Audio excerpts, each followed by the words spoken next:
साथ जय भीम। मैं हूं इंजीनियर स्नेहा और आप देख रहे हैं नेशनल चौपाल। इस वक्त हम हैं बहुजन समाज पार्टी की राष्ट्रीय अध्यक्ष बहन कुमारी मायावती जी इनके आवास के बाहर। आपको यहाँ इसलिए ले आए हैं क्योंकि आपको ये बताएं कि बहुजन समाज पार्टी की तमाम प्रदेश कार्यालयों में या फिर बहुजन समाज पार्टी के राष्ट्रीय अध्यक्ष बहन कुमारी मायावती जी इनके आवास के बाहर बिल्कुल भी हलचल नहीं नजर आ रही है। कई लोगों का ये मानना है कि बहुजन समाज पार्टी की जो खबरें हैं वो बाहर निकालना बहुत मुश्किल है। बहुजन समाज पार्टी अक्सर मीडिया पर भरोसा नहीं करती है। वहीं साथ में बहुजन समाज पार्टी का जो काम है वो कैडर के माध्यम से इंडोर तरीके से काम करता है और यही एक कारण है कि मीडिया को कभी भी बहुजन समाज पार्टी की कोई खबर नहीं लगती है। हाल ही में आपको ये बताया कि बहुजन समाज पार्टी ने 2024 के लोकसभा चुनाव के लिए एक बड़ी रणनीति बनाई है। ये रणनीति है दलित मुस्लिम गठजोड़ की रणनीति और ये दलित मुस्लिम गठजोड़ का मतलब यह है कि वोटर्स का गठजोड़ और इस पर ही बहुजन समाज पार्टी ने अपनी रणनीति बनाई है। अगर 2019 के लोकसभा चुनाव की बात करें तो बहुजन समाज पार्टी समाजवादी पार्टी ने जो मिलकर चुनाव लड़ा था, जिस पर बहुजन समाज पार्टी ने 38 सीटों पर चुनाव लड़ा था और इसी के साथ साथ आपको ये बताया कि इन 38 सीटों में से बहुजन समाज पार्टी ने 10 सीटों पर अपनी जीत हासिल की थी। वहीं कई ऐसी सीटें हैं जिस पर बहुजन समाज पार्टी 2 नंबर पर रही थी और ये उन सीटों की हम बात कर रहे हैं, खासकर जिन सीटों पर बहुजन समाज पार्टी के मुस्लिम कैंडिडेट्स इन्होंने जीत हासिल की थी। आपको बताएं, याद दिलाएं तो अमरोहा से कुंवर दानिश अली ये बहुजन समाज पार्टी के टिकट पर चुनाव लड़े थे और उन्होंने जीत दर्ज की थी। इसी के साथ साथ सहारनपुर से अगर आपको बताएं तो सहारनपुर भी बहुजन समाज पार्टी के खाते में रही थी और हाजी फजरुल रहमान बहुजन समाज पार्टी के जो सांसद है। वहीं आपको बताया बिजनौर से मलुक नागर इन्हें बहुजन समाज पार्टी ने टिकट दिया था जो कि 2019 में वो भी सांसद बने। वहीं श्रावस्ती की अगर बात करें तो राम शिरोमणि ये वहां के सांसद है। तो इस प्रकार से बहुजन समाज पार्टी ने अपने 2019 की जो रणनीति बनाई थी उसी रणनीति को अब बहुजन समाज पार्टी आगे बढ़ा रही है। चूंकि इस लोकसभा चुनाव में बहुजन समाज पार्टी किसी के साथ गठबंधन करके चुनाव नहीं लड़ रही है, अपने बलबूते पर चुनाव लड़ रही है। तो ऐसे में ये कहा जा रहा है, ये बताया जा रहा है कि बहुजन समाज पार्टी इस बार भी दलित मुस्लिम गठजोड़ के इसी फार्मूले के साथ ही चुनावी मैदान में उतरने वाली है। उन सीटों पर खासी नजर बहुजन समाज पार्टी की रहेगी जिन सीटों में बहुजन समाज पार्टी के मुस्लिम कैंडिडेट 2 नंबर पर रहे थे। जैसे कि मेरठ की अगर हम सीट ध्यान में रखते हैं तो मेरठ में बहुजन समाज पार्टी दूसरे नंबर पर रही थी। वहीं कुछ ऐसे भी क्षेत्र है जहां पर बहुजन समाज पार्टी की नजर बनी हुई है।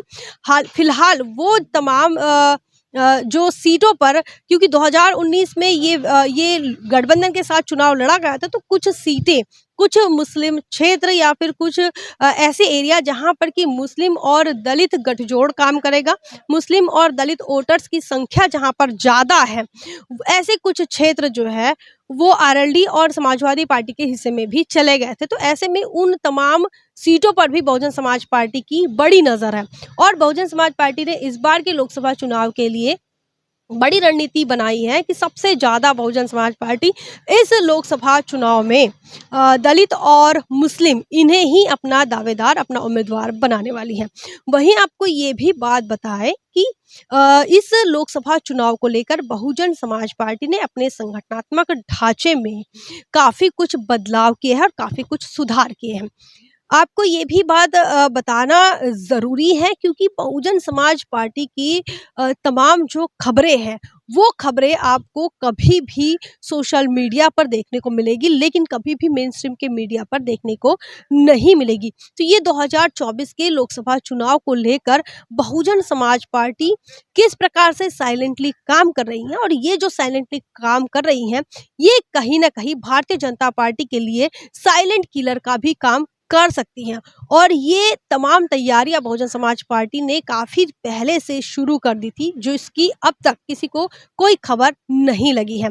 बहुजन समाज पार्टी की राष्ट्रीय अध्यक्ष बहन कुमारी मायावती जी लगातार अपने अलग अलग प्रदेश के समितियों के साथ, कमिटियों के साथ लगातार बातचीत कर रही हैं वहीं उत्तर प्रदेश के अंदर बहुजन समाज पार्टी के प्रदेश अध्यक्ष और अपने कोऑर्डिनेटर्स को अलग-अलग ज़ोन में अलग-अलग जगहों पर लगा दिया है।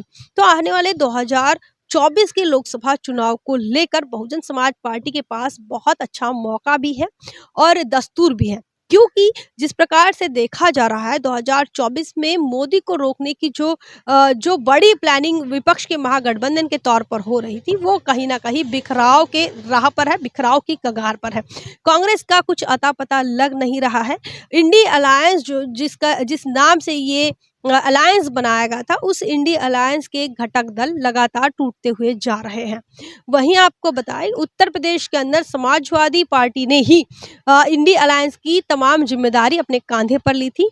वहीं समाजवादी पार्टी आज जो है आज के तारीख में सबसे कमज़ोर पार्टी बनकर उभर रही है। समाजवादी पार्टी का आंतरिक कलह रुकने का नाम नहीं ले रहा है। वहीं उनके जो घटक दल हैं, पल्लवी पटेल जैसे बड़े नेता और जयंत चौधरी जैसे बड़े नेता लगातार उनसे टूटकर अलग हो रहे हैं। इतना ही नहीं, समाजवादी पार्टी के संगठन में भी बड़े दरारें देखने को मिली हैं। चाहे वो स्वामी प्रसाद मौर्य के मामले में हो, चाहे उनके पूर्व कैबिनेट मंत्री इनके मामले में हो। वहीं आपको ये बताएं कि समाजवादी पार्टी के महासचिव सलीम शेरवानी के मामले में हो, तमाम लोग समाजवादी पार्टी से खफा नजर आ रहे हैं। इतना ही नहीं, सांसद विधायक तक समाजवादी पार्टी से खफा नजर आ रहे हैं और लगातार अन्य दूसरी पार्टियों के साथ संपर्क में नजर आ रहे हैं। तो ऐसे में ये जो दलित मुस्लिम गठजोड़ वाली जो रणनीति बहुजन समाज पार्टी ने बनाई है, वो रणनीति अगर ज़मीन पर उतरती है तो 2024 में बीजेपी को रोकने में ये कारगर साबित होगी। क्योंकि बीजेपी की सरकार से अगर सबसे ज़्यादा अगर कोई पीड़ित है तो वो दलित मुसलमान है और इसी के साथ-साथ पिछड़ा है। तो ऐसे में ये जो पीडीए का फार्मूला समाजवादी पार्टी बता रही थी और उस पीडीए का फार्मूला जब राज्यसभा के चुनाव आए तो सबके सामने भी नजर आ गए और सरेआम हो गए कि वो पीडीए का अल्पसंख्यक न होकर अगड़ा है। लेकिन बहुजन समाज पार्टी का लगातार जो काम करने का तरीका है, जो आइडियोलॉजी है, जो विचारधारा है और इसी के साथ साथ जिस प्रकार से बहुजन समाज पार्टी का शुरू से जो सफ़र रहा है, वो कहीं ना कहीं बहुत मायने रखता है इस दलित मुस्लिम और पिछड़े की इस गठजोड़ को लेकर। और इसी गठजोड़ पर, इसी रणनीति पर अब बहुजन समाज पार्टी आने वाले 2024 की लड़ाई लड़ने जा रही है।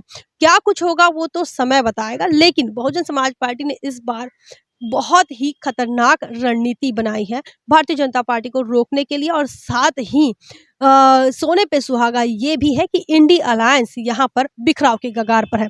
आपका क्या मानना है, आप क्या सोचते हैं, कमेंट सेक्शन में जरूर लिखिए। बने रहे नेशनल चौपाल पर, तब तक के लिए जय भीम, जय भारत।